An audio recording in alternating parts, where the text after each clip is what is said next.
Would you lie down on a floor that you've only just finished mopping? This woman did, but her floor is bone dry only seconds after she's cleaned it. Am I still dry? How cool is that? That's why she uses the magic mop. Spilled wine on the carpet? Kids causing a mess? Someone forgot to clean their boots again? Is there more hair on your sofa than on your dog? Tired of walking on slippery wet floors that you've just cleaned? Well, with the magic mop, you can clean and dry a wet and dirty floor quickly and easily. Here's how. Simply move it forwards and backwards to clean. To rinse out the mop head, just pull the lever upwards and leave your floor dry by pulling the mop towards you.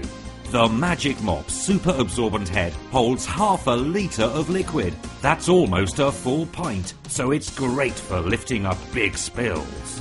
It's also your ideal cleaning companion for lifting away dirt, mud, wine stains, coffee, even pet hair. So stay with us and discover how a quick back and forth makes cleaning floors, tiles, carpets, windows, even rough surfaces quick and easy with the Magic Mop.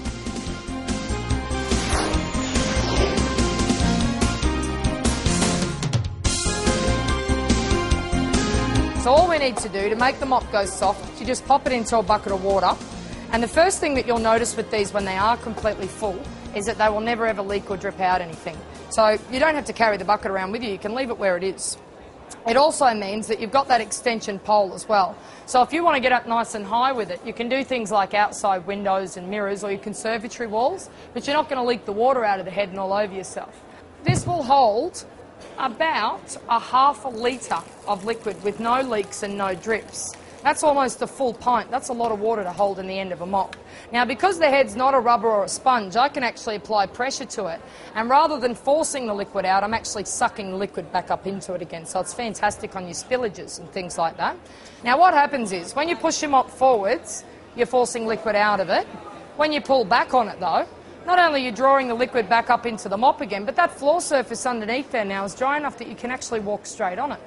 Now, because you know that you can get your floors nice and dry, you can now use a lot more water for washing. It's like anything. The more water you use, the cleaner the surface and the easier you're going to make the job for yourself. Now, there's a little bend just in the bottom of the pole there. Now, what that's there for is if you flip the head upside down, that'll make it a lot easier to go underneath low furniture and appliances and things for you as well. So you go forwards and backwards when you want to wash. By the way, use as much or as little water as you think you need. Once you're happy that your floors are nice and clean, all you need to do is just get rid of that excess water out of the head, and then you just use it in one direction for drying. Pull it backwards for drying. Now, guys, it doesn't just pick up liquid either. Has anybody here got any pets?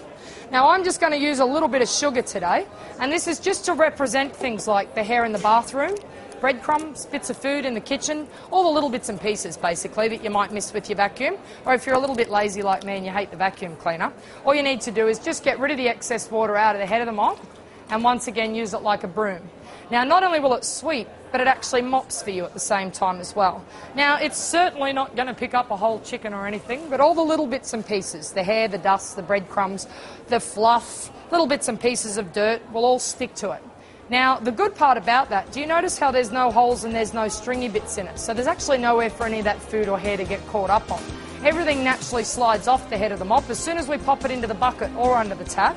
And all you've got to do then is pull the wringer to force the dirty water out.